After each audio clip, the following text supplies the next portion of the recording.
Hello, good evening guys. For today's video guys, I will make spaghetti pancit.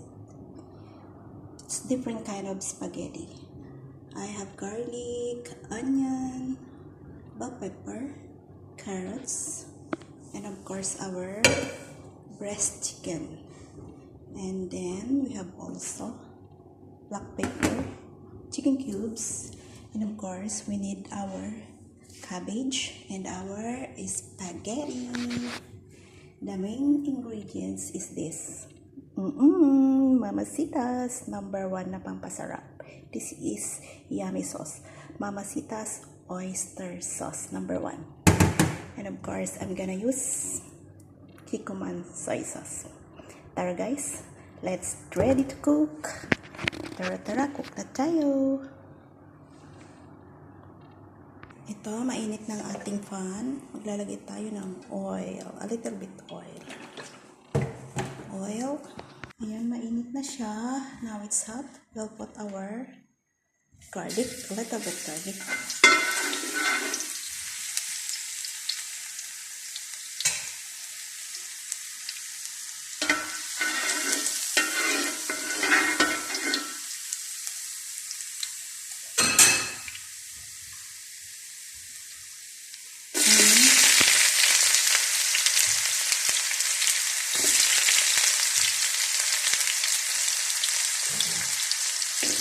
Okay.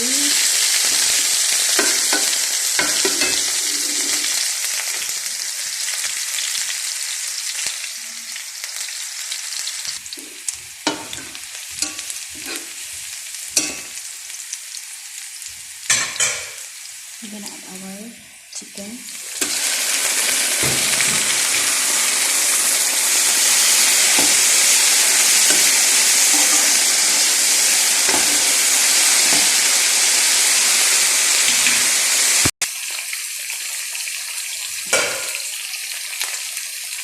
We'll add our chicken cubes.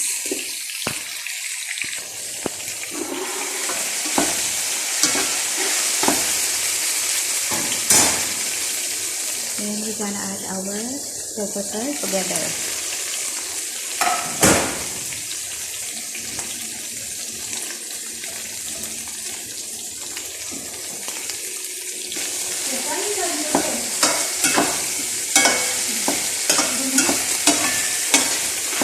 Mix and mix and mix.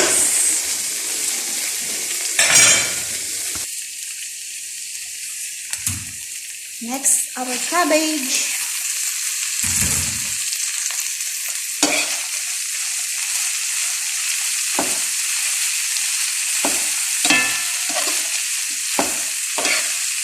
This is different kind of spaghetti.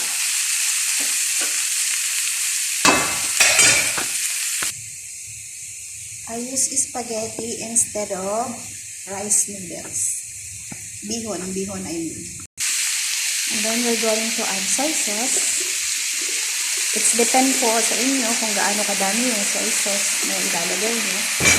And of course, we'll use our Mamacitas oyster sauce. Mamacitas! Mahal na mahal ko yan si Mama. Citas. Then mix it.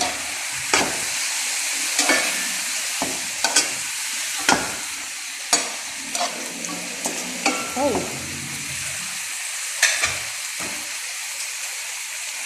Black pepper. Then we're going to add our spaghetti. Boiled spaghetti.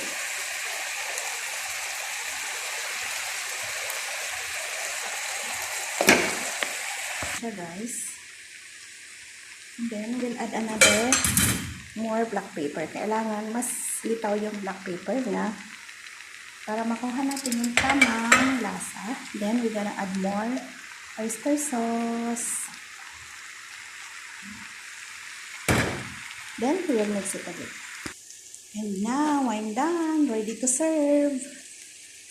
Don't forget to like and share. Thanks for watching guys. Bye bye.